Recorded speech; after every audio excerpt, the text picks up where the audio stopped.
I'm Amy, sex educator, sex and relationship coach, and co-owner of PurePleasureShop.com. I'm April, VP of the cutting-edge sex toy company Hot Octopus, and I dedicate my life to the business of sex.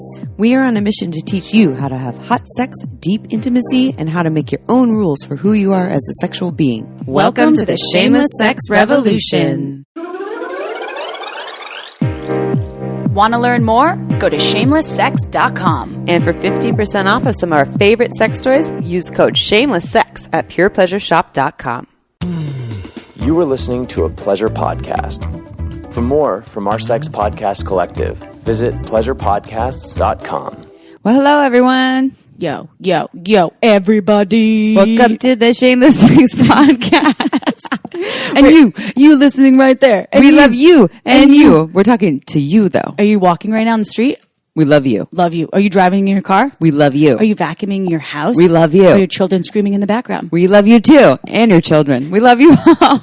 We're just full of love today. Today is, I don't know what day, but it's March. And the sun is shining, but it was raining here in Santa Cruz. It's a lovely day. 2021. I just watched a South Park episode. I haven't watched South Park since I was in high school. Welcome back. They still are making it.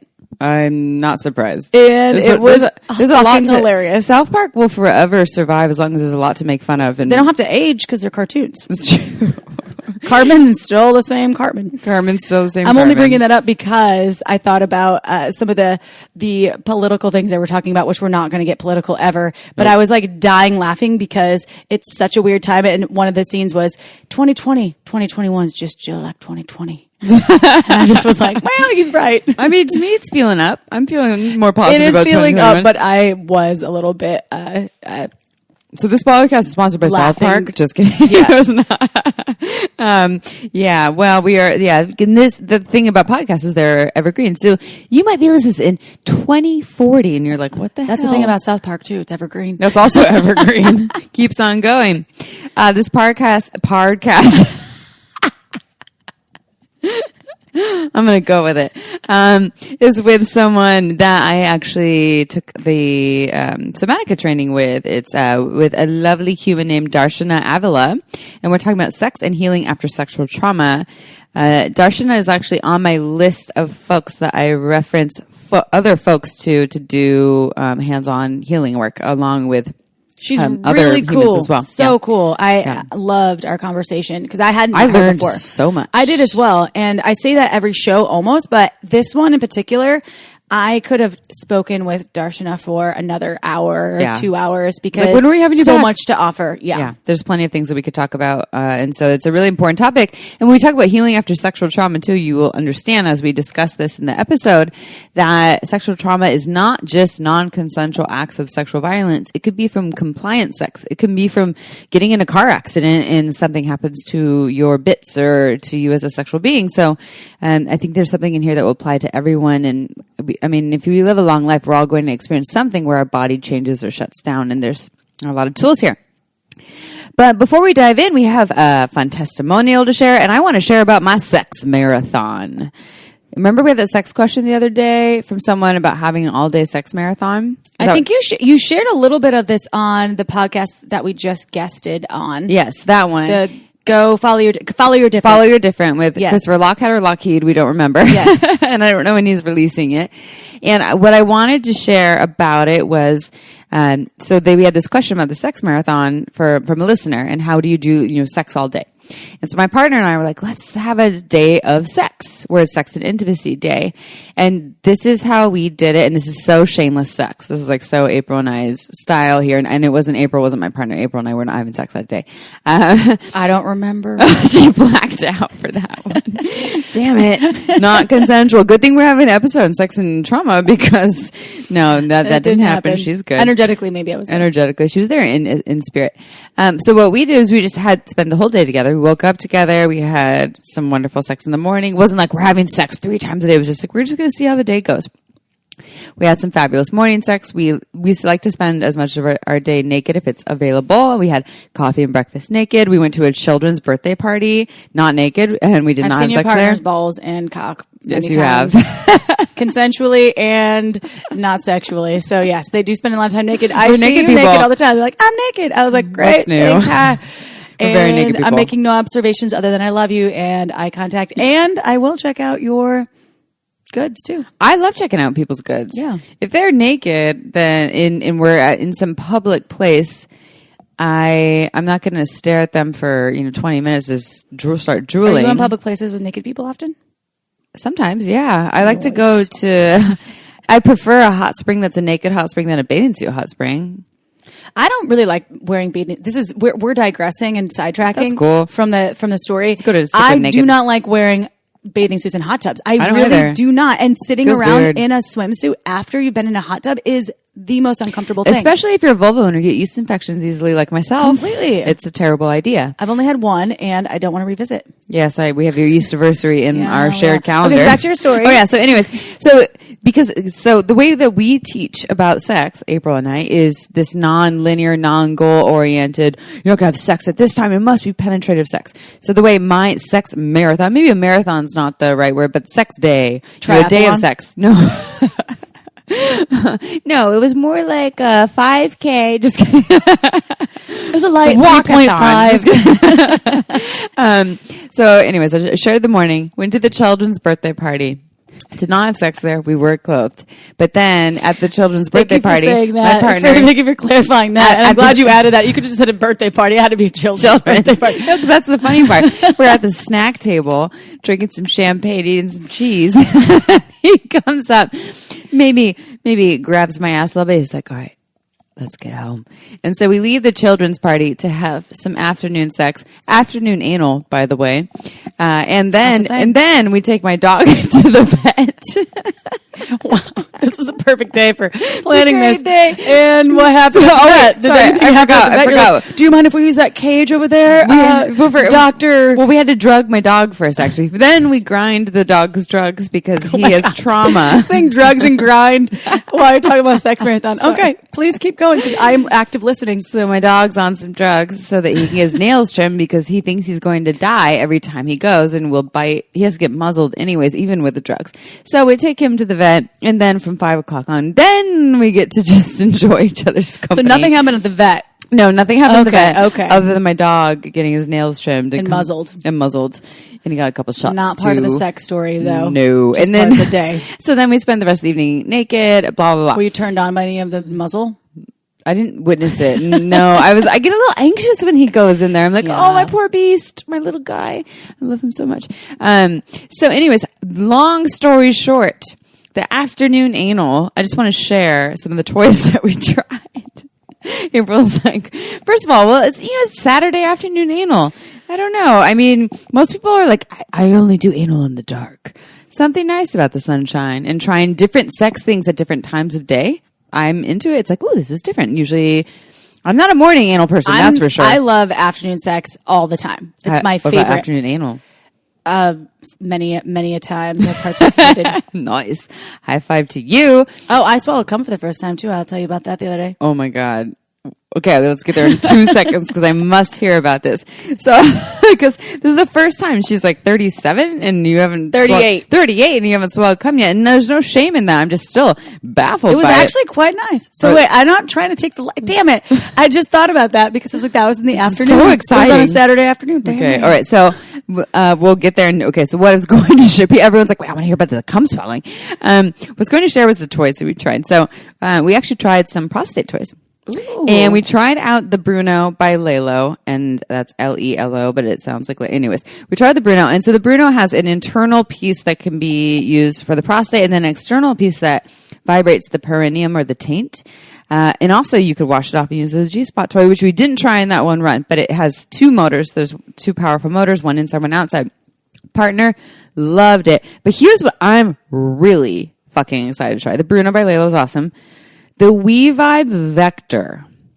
It's similar to that, but it uses an app on the phone, and then I could control it. So this is next on the list. During the day, it doesn't matter because the light won't bother you. And I'll just be like, go ahead. And they're waterproof. Go in the hot tub in my yard. I'm just going to vibrate you from over here. So the We Vibe Vector is on my list. That will be my next story that I will be trying for my afternoon anal on a Saturday. Maybe it'll be on Sunday. Who knows? Because we're crazy. Now tell me. After the vet. And before I move on, I have to tell you. I love that you included the children's birthday and the vet for no other reason other just to insert it into there about your day. It makes the story a little more spicy and so weird. Funny. I like to get weird. It's actually fucking hilarious. And if anyone's interested in trying perhaps the We Vibe Vector or the Bruno, you might want to go to purepleasureshop.com. Is the Vector out right now? Yeah, it's available cool. at purepleasureshop.com. You get 15% off with code SHAMELESSSEX. My mommy and I own that show. Yeah, I called her mommy while talking about anal. That's weird. You never called her mommy before. Mommy. Mom, I'll just call you Mom. Mom Janice. So tell me about the jizz in your mouth, Mom. There's not a lot to tell other than I finally, after years of curiosity and just assuming that my gag reflex was too much and that I would want to spit it out, I was tapped out of the ew and into the yum. And Was it yummy? It was good. I actually enjoyed it. What did it taste like? Tell me. It tasted like, honestly, like nothing out of the ordinary. Nothing. Is it salty? Is it sweet? Is it Wasn't neutral? salty. It was neutral. Neutral, yeah. It was, I thought it was a little more sweet than I thought and not salty at all. And I had always been fearful of,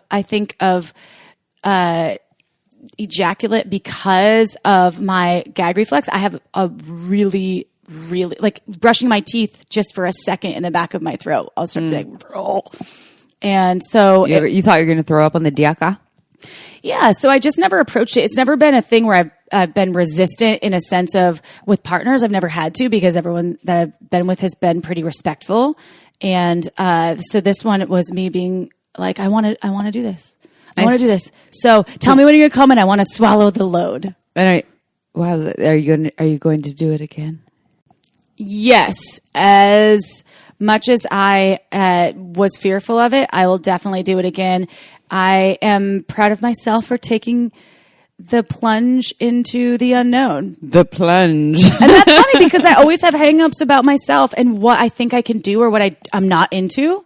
And that's what I wanted to share. And that's why I brought it up because I always had this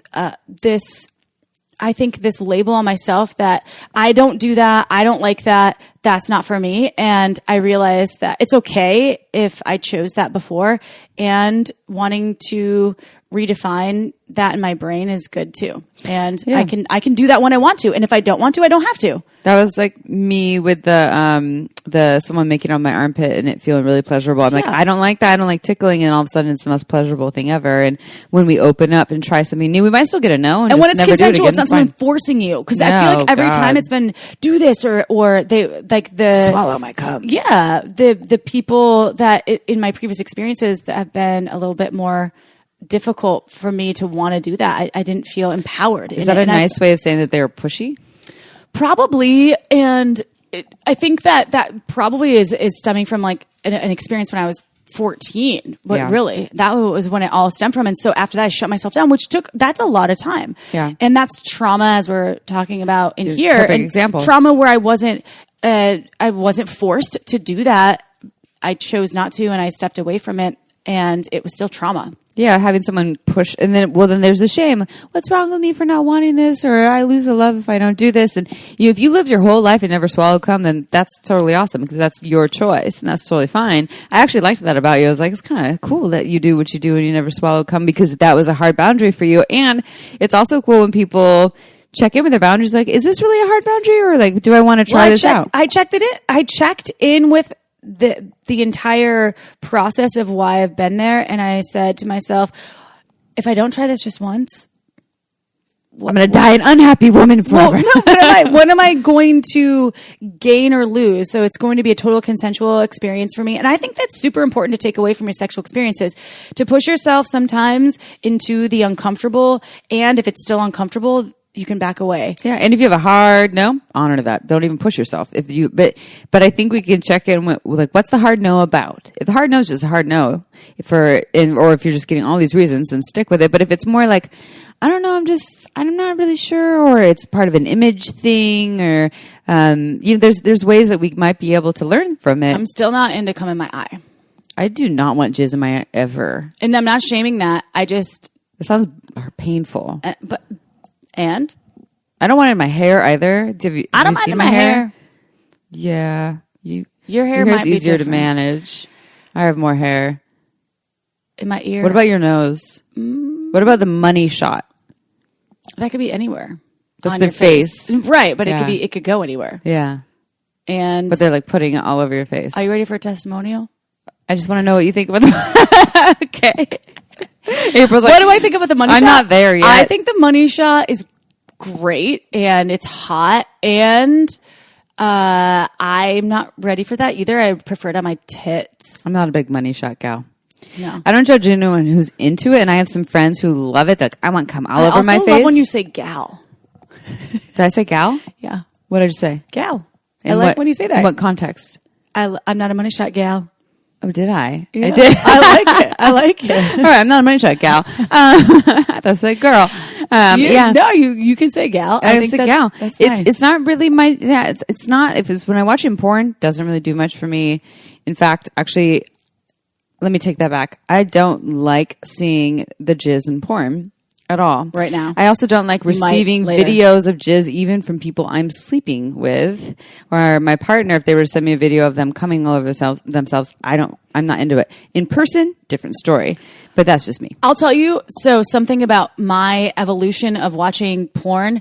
I used to detest porn with a lot of vulva owners sucking off penis owners. I would not watch it. Now I fucking love it, where I think it's hot and it's a totally weird, to me, like a transgression where I didn't know that was going to ever happen. And I'm stoked because I feel like I'm evolving sexually every day. Yeah. And I'd never had spaciousness for that before. I only loved porn back in my teens when I was watching it, obviously illegally. However, there were VHSs, so no one knew. Mm-hmm.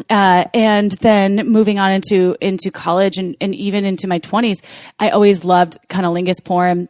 And that was the hot stuff. And now I think so. I appreciate you saying that you are not enjoying the money shot scenes. Never have. And you might.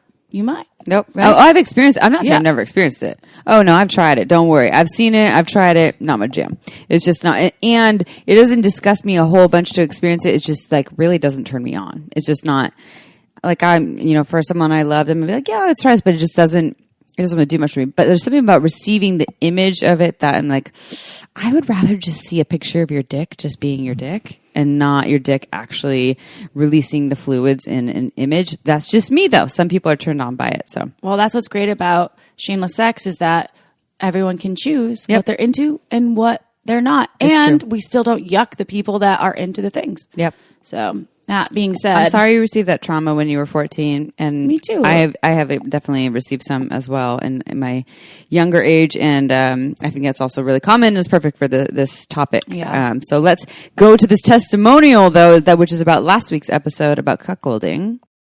I wanted to mention one part of the lifestyle that was not spoken about, but I think is key. Penis size. I know you don't want to shame small penis owners or indicate that they are not enough. Having said that, you also don't want to shame women for desiring a larger cock. I pack less than a 5-inch cock and fairly thin, and I can assure you from experience that it does matter to some people, and vulva owners should not be shamed for that. The last thing I want from my partner is to lie to me and say it doesn't matter, especially if it secretly does. I know my penis is small, and I want my partner to say to me, yes, it's small, and physically bigger does feel better. But emotionally, I'd way rather you have a small penis than someone else with a big penis. Let's find a way to make this work. While the word humiliation sucks, I prefer to think of it more as teasing. When she teases me, she indicates that her belief system regarding penis size is in line with mine. My partner loves to have her vulva worshipped, and we have amazing sex. I wear a cage throughout the day, she teases, and that breaks up the humdrum of sleep, work, raise the kids, and repeat. My partner had apprehension about humiliation play at first, but when she said those words and my penis got hard, compersion kicked in and we learned to love it. She might have sex with guys with big cocks and I might watch, but at the end of the day, our emotional connection is a force to be reckoned with. I don't know any couple that communicates, shares, and loves as unconditionally as we do. Live life outside the lines. Find your truth. That's where the love is. I love how they signed just some dude who has struggled with a small penis issues and had to come up with a way to master it. So that's the testimonial feedback that is kind of in line with when we recorded with the cuckoldress, yes, Venus. This listener was the one that initiated that. Yep. Because we had so many different emails, like you left this out and you left this out with the past podcast. And so then Venus contacted us based on this person. So thank you so much, listener, for sharing. And I also love hearing this person's perspective on what they get out of it. Just like Venus said, it is happening in this consensual, beautifully loving relationship. And there can be what this person calls teasing as opposed to humiliation. And people think of these things as such a bad thing. It must mean you don't love them. And really, it can actually make sex even hotter and it has to do with actually a really great connection. So good for you. We love you. Thank you for sharing. You are the best. Our listeners are all the best. We have the best people. Love them, love them, love them. Go Shameless Sex Team. All right, I am going to read a sex question. And before I do, I'm going to talk to you about Uber Lube. Fun fact, everyone, I just went, so we're part of a podcast family, the Pleasure Podcast Network. And in the Pleasure Podcast Network, there are multiple sex positive podcasts. One is called Body Storytelling, and it's a storytelling podcast. And I just went and watched their storytelling podcast, show. It wasn't a podcast actually, but it's their show online live. And Margaret Cho was on there. And guess what? Margaret Cho loves Uber Lube. Yes, that's right. If you don't know who she is, go Google her. She's an amazing comedian. Yes. She's fantastic. Incredible. So what is Uber Lube? It is an incredible silicone-based lube that never gets sticky. It's long-lasting. It has no flavor, no scent. It's body-friendly. It is that kind of lube that when you use it, you say, I had no idea lube could be this good. It's luxurious. I literally want it all over my body. And Uber Lube has over 3,000 doctors on board recommending it, whether you're experiencing dryness, whether you're sensitive, you get yeast infections or bacterial infections really easily.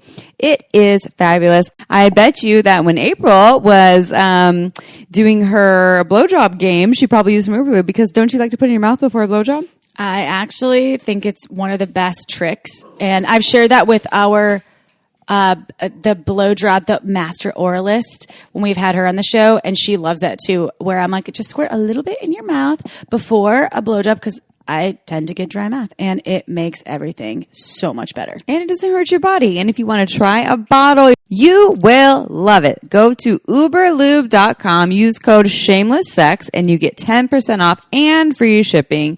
And you will know exactly what we are talking about. We have been fans forever and ever and ever. I want it all over my body, and now you will too. Go check it out. All right, ready for a sex question? Mm-hmm. So, anonymous listener says, I've been married for 14 years. We have always explored dirty talk in bed, and when my husband told me he would like to call me a slut, we started exploring it, and it was super hot.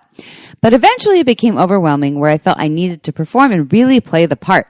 Fast forward to when I got a job where I was gone 6 weeks at a time for nearly 3 years, and I started sleeping around on the boat that I was working on. It felt free, empowering, but I was being selfish because I was never upfront with my husband. Then COVID hit, and that was the end of my job. And my husband and I would role play, and I just couldn't do it anymore because of all the shame. So I told him everything. He was very upset for months, and while we still had sex, I told him I didn't like the dirty talk, that I had actually become the slut because of it. He is now having a very hard time because now that I've, in air quotes, now that I've had my fun, I don't want to be dirty. I do still want to be open and do all these sexual acts with him and be slutty and explore even more. But why do we have to slut shame me? Should I change my perspective and not view it as shame around being dirty when that's how he gets off? Please help. No. No. Don't change yourself. Don't change yourself. April just says no. Well, it is a tricky thing though, I would say, because and slutty can be hot. Well, slutty, so they said slutty was hot. And then it became, so here's the trajectory, right? Slutty was hot. doing the whole slut roll. And then it wasn't hot because it felt like, or maybe it wasn't hot, but it felt like work because they needed to perform. Then they went and had some affairs and things. Then they came clean. And then when they were called a slut, now that they came clean and it's out in the open, they're like, wait, but I really am this slut. And there's this shame. So my question here is, when you're having sex with your husband, they do the dirty talk and they actually call you a slut. Has their energy changed too? Has his energy changed? Or is it just for you that new label because knowing what you did, I'm doing air quotes again, does it feel like you're extra bad? I think if Kristen was here, remember Kristen from our past episode, she'd say, how can we reframe this in an erotic way and be like, yeah, I was a bad girl. I did these things. Yeah, I'm a naughty slut. And now you need to punish me. Like if that's your jam. But you don't have to do that. You're asking, should I change my perspective? I would say it takes two to tango in this way, right? Your partner, if they're showing up in a way that is still upset, angry, resentful, and you're trying to have sex and let them call you a slut, that's probably not going to feel good. If they've let go or you two have done the work to move on and then you embracing the slut label in the bedroom, then it could be sexy. But it sounds to me like there's still work here to do either between the two of you on your own because that title or that label isn't feeling good, or what's the energy that your husband is showing up with when you still have sex and he calls you a slut? Yeah. I don't know. Yeah. I mean, I personally have been turned on by being called like a naughty little slut in bed and things like that. But I can't imagine what it would be like if I still had resentments about having some affair or something like. And I'm not judging you for having an affair, by the way. But that wasn't cleaned up, and then someone called me that, I'd be like, whoa, mind fuck. So I'm just curious, like, what else needs to be mended between the two of you? So like April said, the answer isn't, no, don't just change your perspective unless that feels authentic to you, or do the work to clean it up to make it feel good, or say, no, I'm not comfortable with that anymore. I'm sorry. Yeah, I think that's great advice. And I think once you can re-honor the term dirty or slut and know that it is, in fact, especially if you're with your partner of 14 years in a continuation, and to honor that as something that's hot and dirty and that actually turns you on in a dirty way where you're like, oh, this is really activating my pussy and making me feel more turned on. Until that can happen, what Amy said is great. You have to kind of clean up the mess, and you may never get there. No, and that's okay. It took me a long time. Now I love saying like, this pussy's dirty, because I just think it's hot, even though I don't take on that adjective about my pussy really in life. However, if you are feeling triggered by that, yeah, take a look and go through the motions. I think you had great advice. Yeah. For them. And if you don't get there, like if that ship has sailed, that was just funny because you're talking about the boat that is worried about the affair. So that pun was not intended, but, that's okay. You can say, hey, I'm not there anymore because I'm still working through my own shame around this. And I'm sorry that lets you down. And I know that doesn't feel fair. And that's where I'm at. Let's find some other ways to play. And there are other ways, and it doesn't have to be about slut shaming. All right, let's dive into the podcast. Chip, tell me all about Darshana Avila. We're erotic by nature. This is the foundation of everything that Darshana Avila shares, guiding women and sometimes their partners too, who are ready for radical intimacy in their lives to lay down their armor and claim their wholeness. She guides, mentors, and coaches from the belief that none of us is actually broken and in need of fixing, but instead we have fragmented parts that need to be reclaimed and integrated into our being. Darshana is dedicated to helping people feel truly at home in their bodies and in alignment with their souls, so they can experience more ease and pleasure in all aspects of life. She has a private practice and also facilitates intimate group experiences. To learn more, visit Darshana Avila. It's DarshanaAavila.com. All right, it's showtime. But first, question. What is the key to great sex? A strong foundation that's built just for you. That's why I love my Helix mattress. It's soft, but not too soft. Hard, but not too hard. It's a foundation that supports you and your pleasure just right. After years of making sweet, sweet love on my old, uncomfortable mattress, I knew it was time to upgrade. As much as I like it hard, I realized I need my mattress to be a little bit softer. So I took the Helix quiz, and they matched me to the Midnight mattress. And I have to tell you, my sleep is deep, but so is my sex. I couldn't ask for a better foundation. Helix is amazing. I'm unique in the ways I sleep and in the ways I bang. I got matched the Dusk mattress, and it's perfect for my sexy, steamy nights. If you want some of that too, just go to helixsleep.com/shameless. Take their 2-minute sleep quiz, and they'll match you to a customized mattress that will give you the best sleep and probably the best sex of your life. And Helix is offering up to $200 off all mattress orders and 2 free pillows for our listeners at helixsleep.com/shameless. That's helixsleep.com/shameless for up to $200 off and 2 free pillows. Time to build your foundation. Go check it out. All right, everyone, it is interview time. And I feel like I often start interviews like, this is really extra special because, and this is really extra special because. It's totally authentic every time. It's totally authentic. And I think I'm excited about pretty much everyone that we do these with, but we're with Darshana Avila. I said it right. I actually took the Somatica Sex and Relationship Coaching training with in 2016.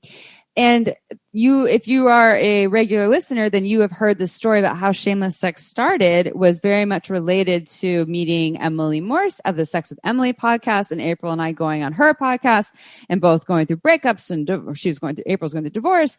And so long-winded story of saying that it's always really special revisiting that it just is a part of the story of the creation of Shameless Sex.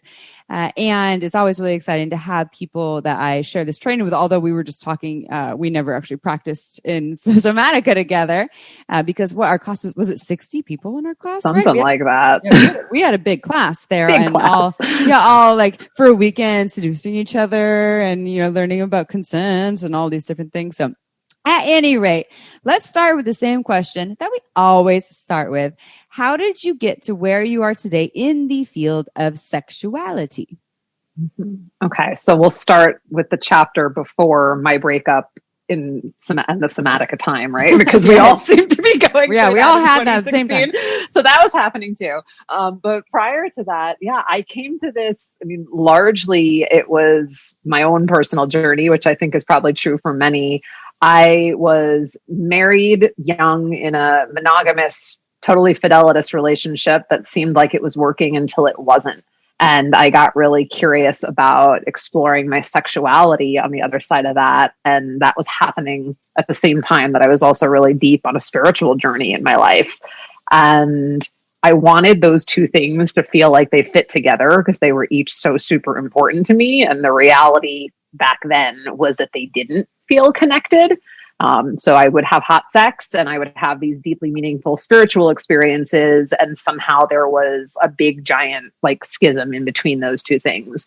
And it was my desire for that to connect up that led me to all sorts of wild adventures that crisscross the globe and many a professional training. And now here I am. I've been in private practice for the last 6 years, working with people around all different facets of their eroticism and intimate life. And here we be. That is a beautiful story. And I would love to go deeper on that. And I think that for this podcast, we are focusing on something that isn't as excitingly juicy, but it's essential for all folks out there. And so common. It's so common, and it's trauma, sexual trauma. And we've tapped into the discussion a few times before. And I know that it deserves a lot more attention, which is why you're here, and sharing your expertise is huge. So thank you for being here. And let's dive in a little bit to talking about sexual trauma. So how, in your words, would you define sexual trauma, and what happens to not only the mind, but the body and the spirit when someone experiences trauma, especially sexual trauma? Yeah.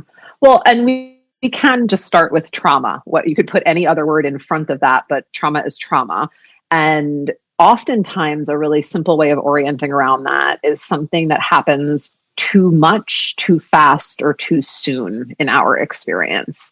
And so when it comes to overt sexual trauma, something that happens in that context, that can look like rape at what is often the highest end of the spectrum, but it can also be the more, what we might use terms like microaggression to speak about the things that are kind of commonplace for many of us in our young experiences in particular, where you're with a partner who just wants something that you're not fully ready for.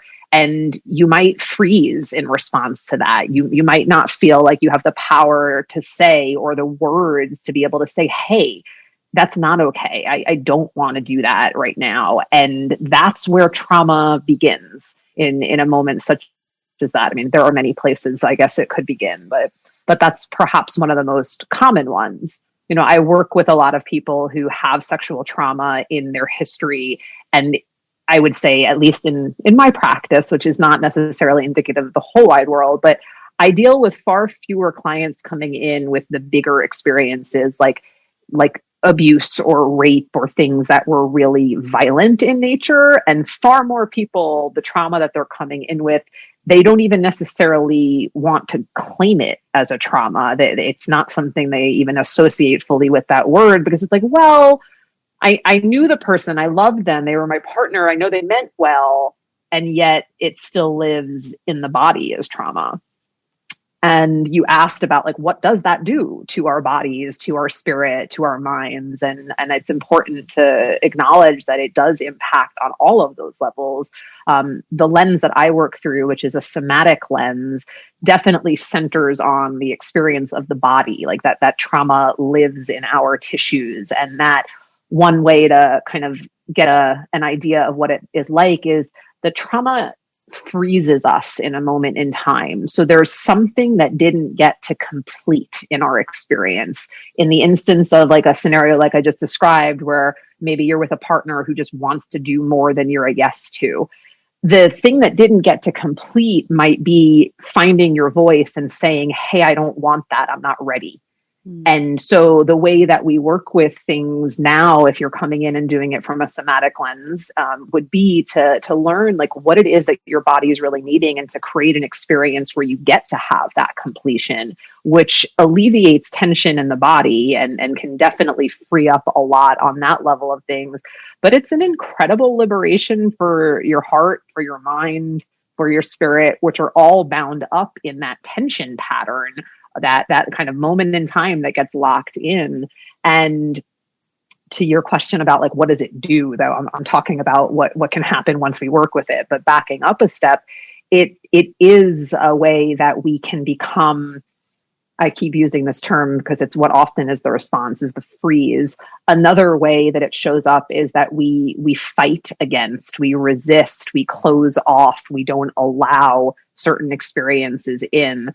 So many people who are dealing with trauma, and while it's not an exclusively gendered thing, I work with a lot of women, cis women, who have had sexual trauma. Many times the way they'll speak about their experience when it's first being introduced, which could be before they even sign on for their first session, or it could be people I've been working with for 2 years and then it finally surfaces. Like there's no one way that we come to this. But many times it's the sense of like, I really want fill in the blank, but I just don't seem to be able to let it in, or I just don't seem to be able to attract it into my life. So it's this sense of dissonance. Like I want something, it objectively sounds like it should be good for me, but I don't know how to actually call that into my life, or I don't know how to let it in when it shows up, because we're internally blocking it, we're resisting it, we're fighting against it, because the imprint of the trauma tells us that's not safe. So really what we're doing is finding a way to create more safety, figure out what safety means for any given individual, and help them to feel empowered to advocate for that and communicate about that in their life and in their relationships. I love the way that you describe that. Like April said, we've done podcasts on this. One, you can never have too many podcasts on this because it affects so many people. I mean, what are the reported statistics? I don't even know them perfectly, but I think that that's just what's reported, right? I think what is it, like 1 in 3 vulva owners or something, like, or 1 in 2. I don't have those perfect numbers, and it's just, I mean, I know so many people that have had sexual trauma, and I personally have had what I would call more like compliant sexual trauma, where I said yes, but there's something in me that was feeling more of a no. And you're a sexological body worker. And I personally have had an experience working with a really incredible sexological body worker who did the same training as you, right? And my sex drive was turned off to my partner at the time, and I didn't know why. I'm broken. What's wrong with me? This was the story. I wasn't broken, everyone. My body is just brilliant. And someone such as yourself in a very safe environment helped to guide me into these experiences of my body and what ended up happening. And I've talked about this on other podcasts, so I won't talk about it too much, but just want to really appreciate what you're saying is that my body remembered. You didn't listen to me, or something uncomfortable or painful or hurtful happened here. So we're brilliant. This is my body speaking. We're going to turn off, numb out, shut down, or have pain. It's going to kind of hang out here until you really choose me and show up here in a way that is safe. And this experience, the example I'll give here is, my nipples were never a thing in my life. I hated them being touched. And then all of a sudden they got turned on. This isn't the trauma. This was just something wonderful that happened. Nipples, woo, they're alive. Actually got turned on in somatica. Oh my God, I forgot about that. Through an exercise, someone was the one of asking for what you want, where I was just telling someone else to actually it was another woman to touch my nipples over. I had a bra and a shirt, and all of a sudden my nipples were activated after 30 something years. Anyways, I got pregnant. On the IUD, didn't want to be pregnant. Then my nipples were razors, lost the sensation of I thought I had 3 clits all of a sudden. Now I only had 1 again.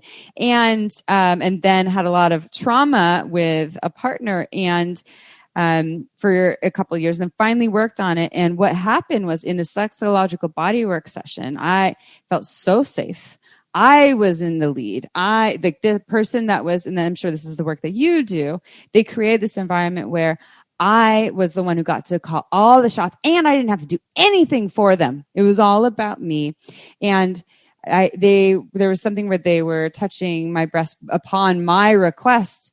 And I had, now that my breasts and nipples have been turned off for a couple of years after having this turned on phase, this deep release, just started sobbing and just this deep, like coming out of all parts of my body. And I didn't have a story. It wasn't like, oh, my nipples. It was just this part of me that was off, then on, then off, and then this deep release. And then also there was this similar thing that happened with some of the yoni healing touch on, on my pussy.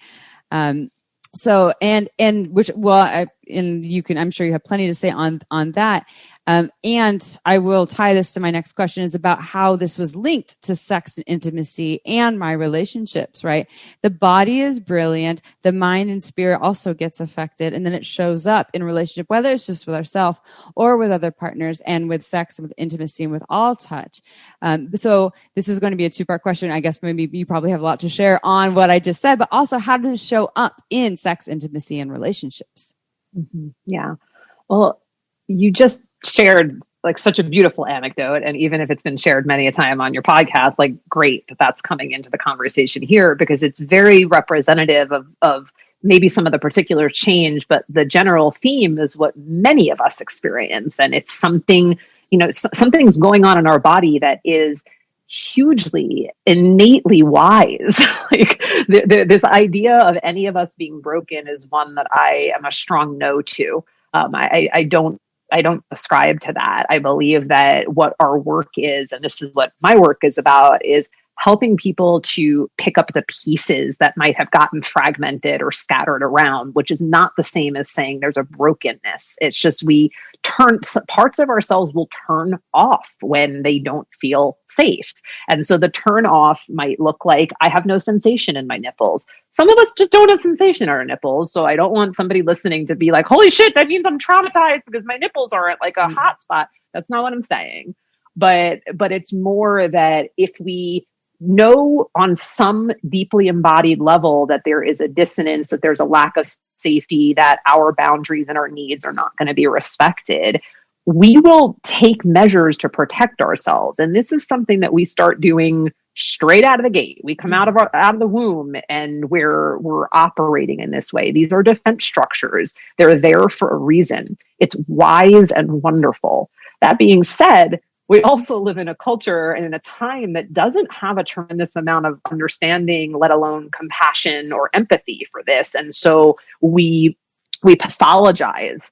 And especially as women, when it comes to our sexuality, there's these complete BS standards of like what we're supposed to do, which is largely performative and for the male gaze and shaped by misogynistic culture. And I can go on and on and on and on and on about all these things, but it leads many of us to feel like there is something broken, when what's going on is that we're not turned on because it doesn't actually feel safe in our bodies to get turned on.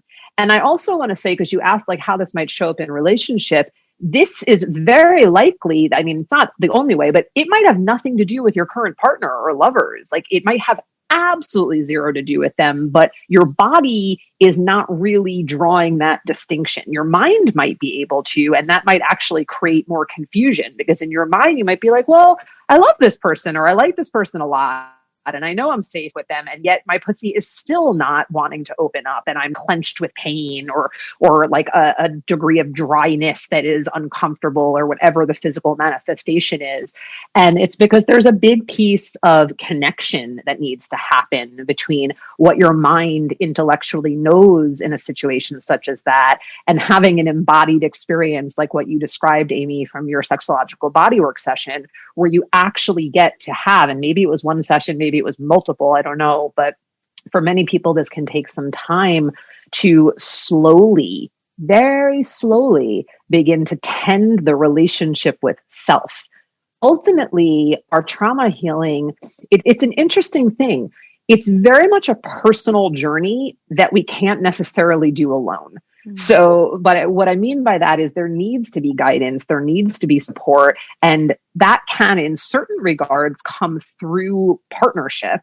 But oftentimes we can't do it with our partner, and we need somebody who can bring neutrality. And like you said, like you did not have to give anything, did not have to care about the practitioner's desires. Like when I'm showing up in service to a client in a scenario like that, like I've got me 110%, and client, I've got you 110%. And that's how we do this, right? Which is a rare and precious thing that very few of us get to have in a, what's the word that I'm looking for here? Like, it's kind of like that should be preventative medicine. Mm-hmm. Like if only we got to have those kind of experiences as part of our formation around getting to know our sexual selves and getting to learn about our boundaries and our communication styles, what we like, what we don't like. And then once we got to do that in a space that felt really safe, where there was like relative neutrality, then we go and relate with somebody else. Mm-hmm. But, like you're nodding your head. It's like, that's, most of us are teenagers or even like preteen or later, like fumbling around in the dark with other people who don't really know what's up, and harm happens in some cases very deliberately, but very often quite inadvertently. And that is going to still show up in our relationships until we tend it. Okay, time for a quick break. This podcast was made possible by Manscaped. Spring break is right around the corner, and while a trip to Cancun might be off the table, you can still have a spring break party in your pants. Manscaped is here to ensure that the party in your pants never stops.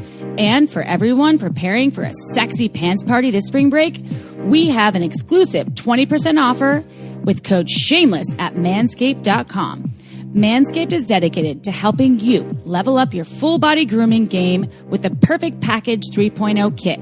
Fully packed with the Essential Lawnmower 3.0 waterproof cordless body trimmer and a ton of other liquid formulations to round out your grooming routine. I gave the Lawnmower 3.0 to my man and he absolutely loves it. And guess what? I have one as well. I use it everywhere from my bits to my pits and it's super gentle on my sensitive skin. Plus, I like to rock a bush, so the clipper attachment gets the job done just right. Do yourself a favor and use the right tools for the job. And right now, our listeners get 20% off and free shipping with the code shameless at manscaped.com. That's 20% off with free shipping at manscaped.com and use code shameless. Say hello to your new beautiful balls with Manscaped. This podcast was also made possible by OMGYes.com. OMGYes is a research-based online program that teaches you all about how to pleasure the pussy. OMGYes studied thousands of vulva owners to find out how they orgasm and then made beautiful animated modules and super honest short videos to give you ways to reach even more pleasure. I've been recommending OMGYes to my clients for years and it's been changing their lives. We all know pleasure is fluid and ever-changing, so why not add more tools to your pleasure tool belt? OMGYes is for everyone, so whether you are a vulva owner or you just love vulvas, OMGYes will give you the techniques to get your O-face on. There are 2 seasons to choose from and hundreds of gorgeous videos to explore, so go see what science says about pleasure and visit omgyes.com/shameless. That's omgyes.com/shameless to get $5 off your OMGYes access. Again, omgyes.com/shameless. Go check it out. Now back to the show. Did I answer the question? That's perfect. Yeah. That's 100%. Some things came up for me as you're speaking, because whenever I thought about sexual trauma in the past years of my life, I was always like, well, that doesn't affect me. I've never been raped. I've never been in a situation where I've had to like push someone off me or say no and they left, right?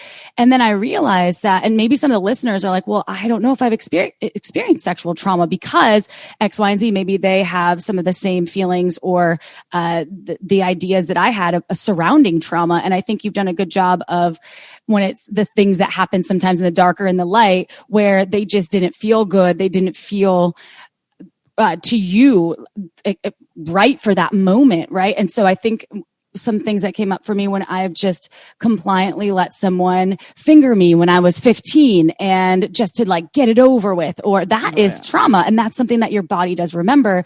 And whenever I think of trauma now with this podcast and over the years with experts talking about trauma, I'm like, wow, I actually have had sexual trauma.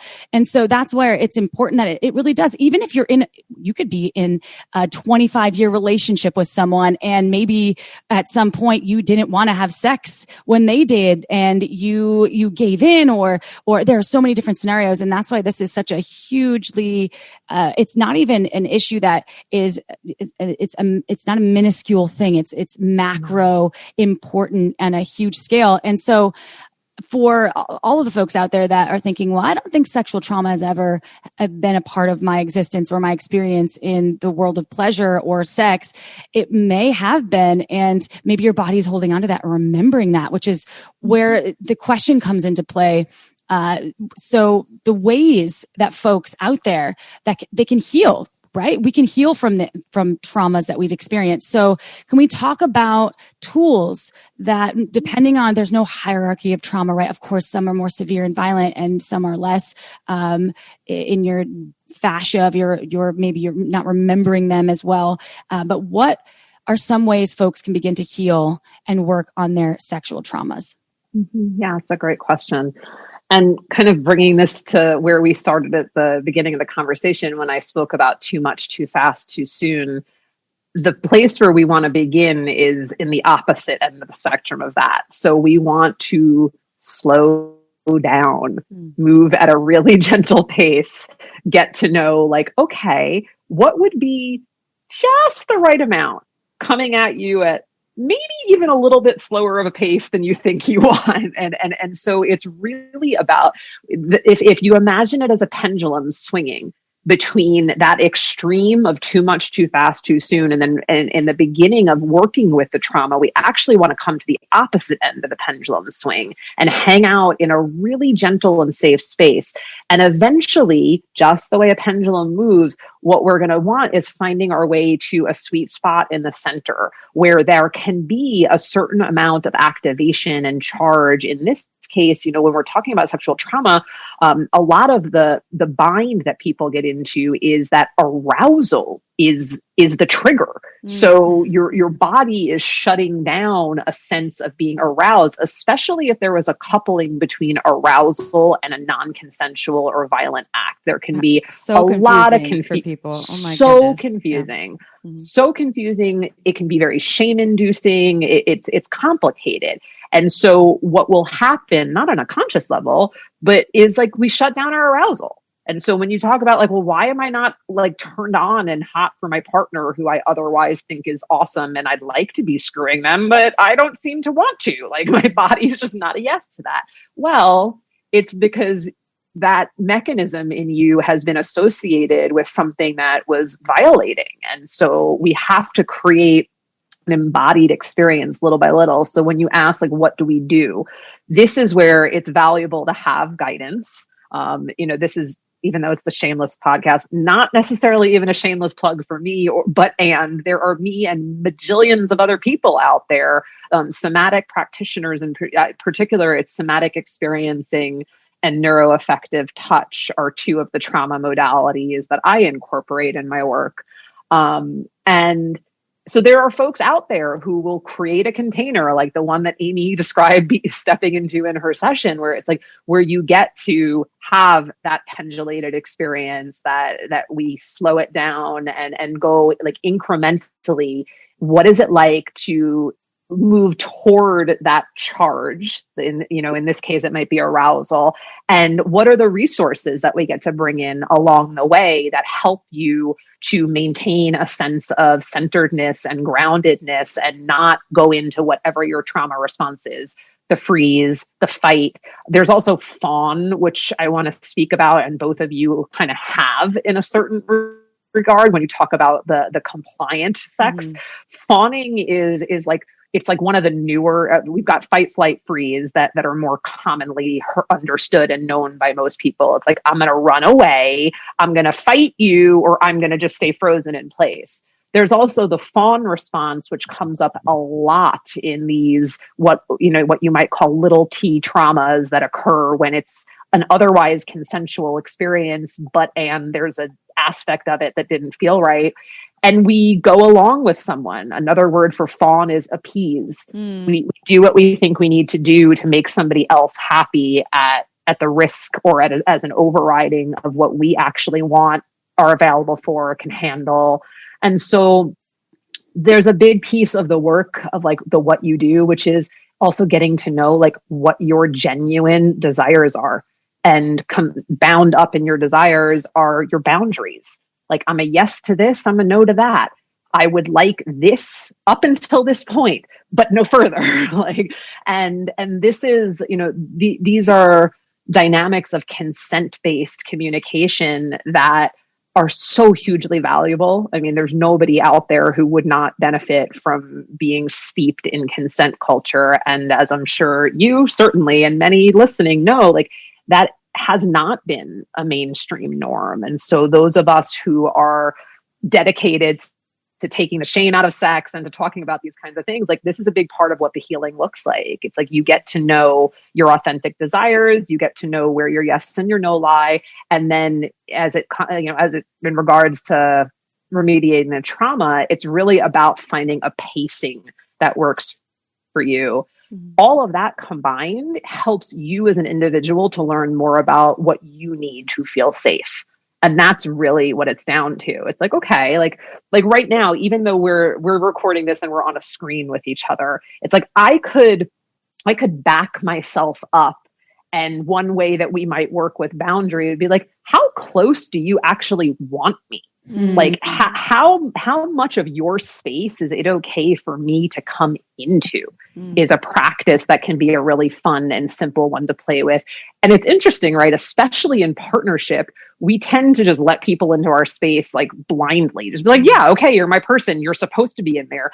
You might not want me in your space. Like, yeah, we've consented to get on this call together, but like, how does it feel if I like hang back and give you more room to breathe? And I know people listening, yeah, you want me closer. Great. And people can't see us, but it's like, okay, like maybe it feels good because you can see more of my face. I don't know, like what's going on. I changed my mind. Back a little further. Yeah. Right. I wish everyone was watching us right now. This is good. I did a big workout this morning. It's like a nice stretch.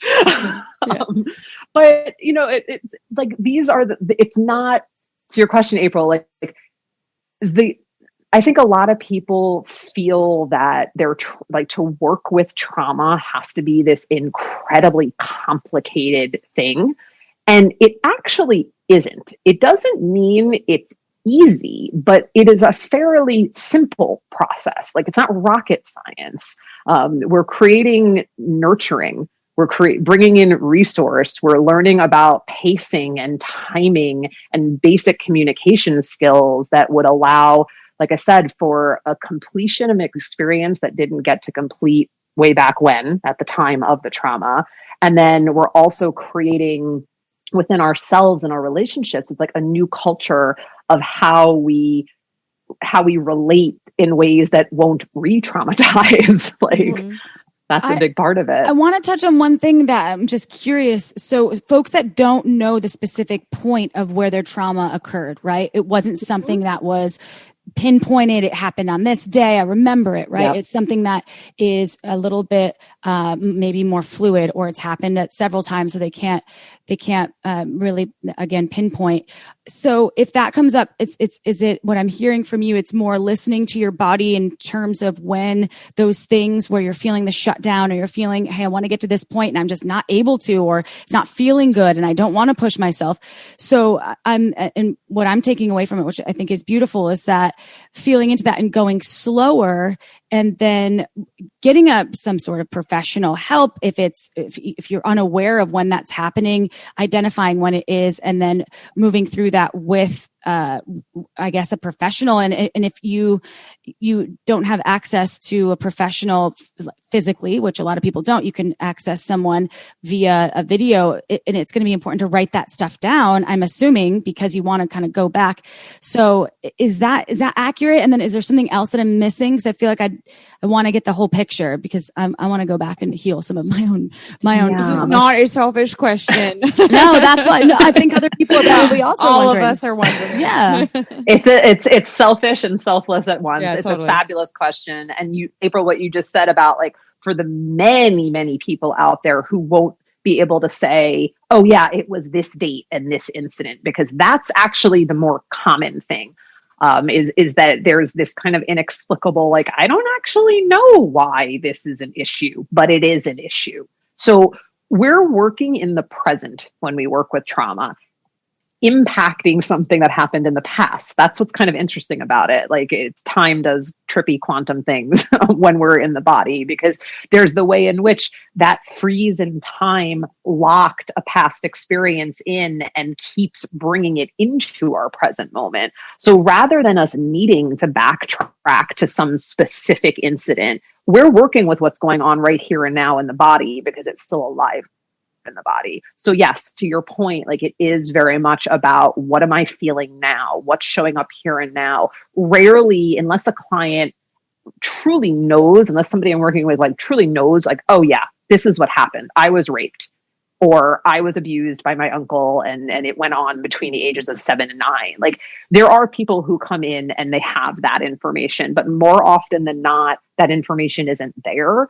And regardless, the place where we're going to begin is here, now. Mm-hmm. So what's happening in your body? It's not actually even necessary nor advisable that we start, like, right with the heavy material. Like, you heard me say the word resource, and like, what I want to maybe give a little more insight into what that means, because it's a word that could be broad and mean many things. It's less likely that you're going to have the resource already accumulated to be able to go straight for the jugular. So what we want to actually do is just, like, work really gently with, like, okay, so what are you noticing? Like, what's going on right here and now? We talk about a mildly activating scenario.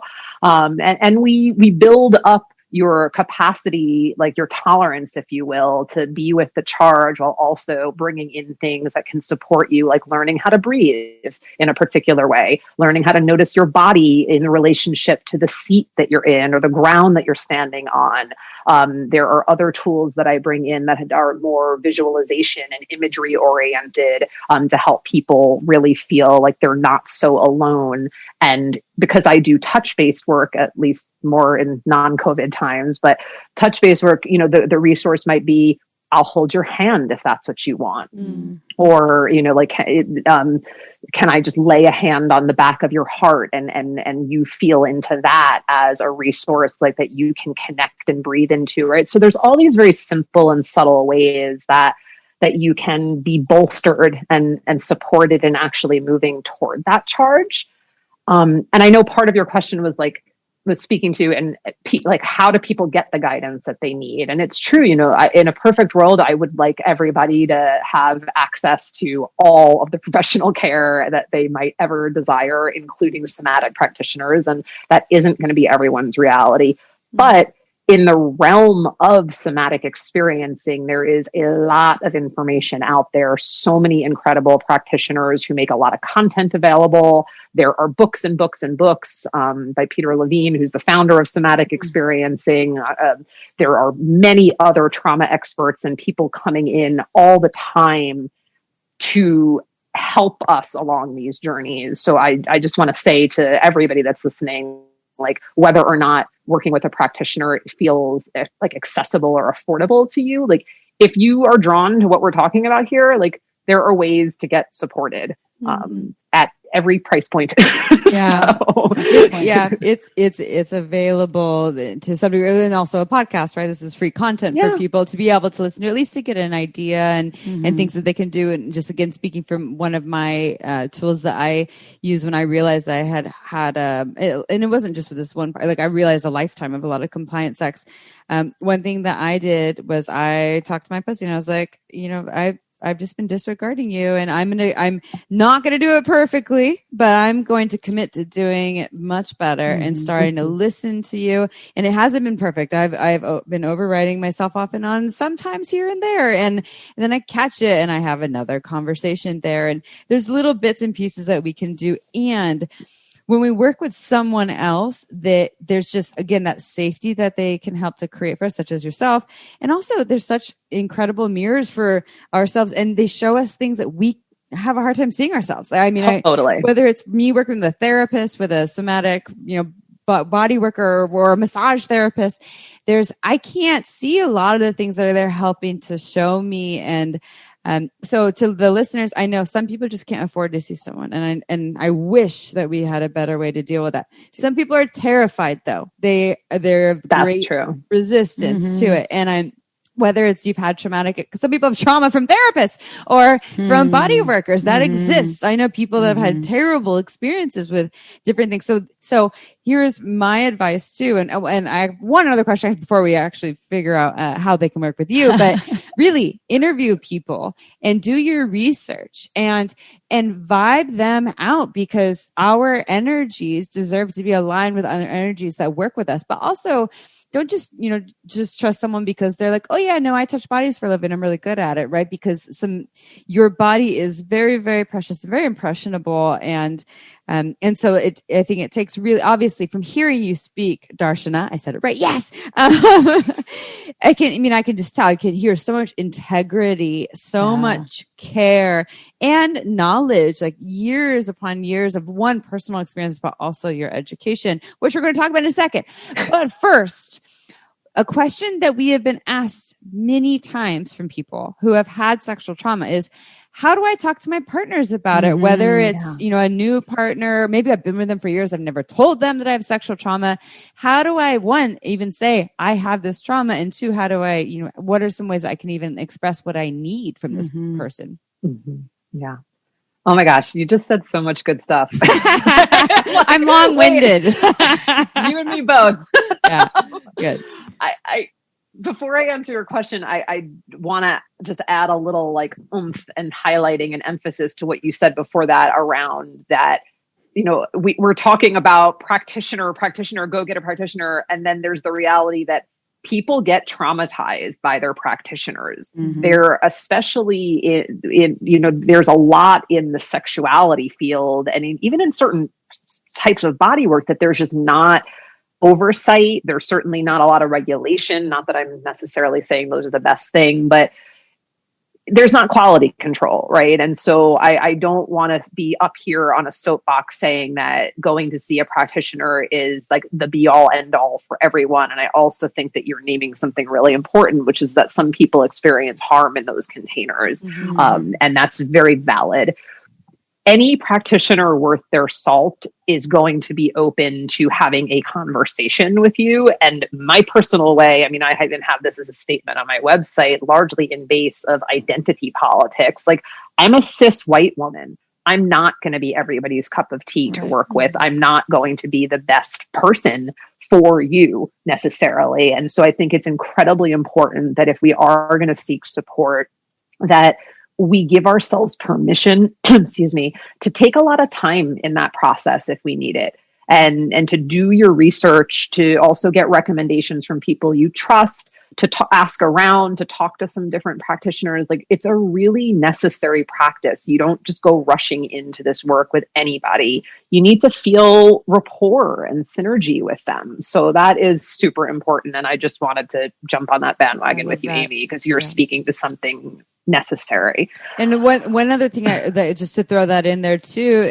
is practitioners often will, if you a part of that, having that kind of consult, whatever you call it, a consultation call too, is, in my opinion, you're vibing out each other, right? The client is vibing out the practitioner. Practitioner is also seeing, am I a good fit for you? Totally. And the best practitioners are going to be honest about that. This is out of my scope of work, or here are some people I can recommend for you. Here are some references. So that's another thing too. So know that I think as the client, you have the power. Like, that's the part of the work there, is to give the power back. It's a relationship. It's like dating. Yeah, totally. Yeah. Yes to all of that. Yeah. This is a great rabbit hole. Yeah. I love it. I love these experiences. But I don't know how much we've shared about this on the podcast. I think this is really useful information. And you had one other piece to share as well, right? There was a question. Oh, it's just the part about how you talk about trauma. Yeah. Okay. Get back to that. Yeah. And I don't know. I mean, this is another one that it's like, how to talk to your partner really depends a lot on you and your partner. So I would love to be able to like offer up a script for everyone listening to follow. I know sometimes we really want that. It's like, oh yeah, just tell me how to do it. Like, I so get that. That's not what I'm going to do, because that would really be undermining something that is very personal and very intimate, and it's going to happen in different ways for different people. I'm thinking about clients who I've been working with for 2 years that have been married for 12, and one just disclosed to the other that they felt traumatized by an experience they had after the birth of their child. Wow. Right. Like, and so this is like, that's their story. That's the narrative that they're inside of. So far be it for me to say that they should have disclosed this 7 years ago when the kid was born, and if they weren't ready to, right? So what I would offer as an answer to your question, Amy, and to the question no doubt many, many people are wanting an answer to, is that you have to, it's that work of figuring out what creates safety for you that's going to inform that choice. If you don't feel like your partner is going to be receptive, and or you don't feel like you have clarity, it's not the right time.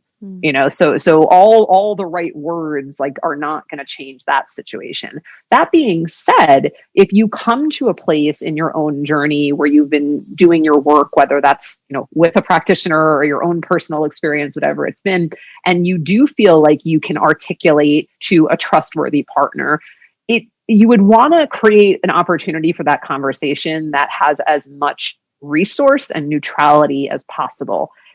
I don't ever recommend talking about sex stuff while you're having sex, or when you're about to have sex, or even immediately after you've had sex. Like, let the sex be the sex and let the conversation be the conversation. at a time when you're clear-headed, when there's plenty of space, you're not rushing off to an appointment, or, you know, someone's coming to the door, or whatever the case may be.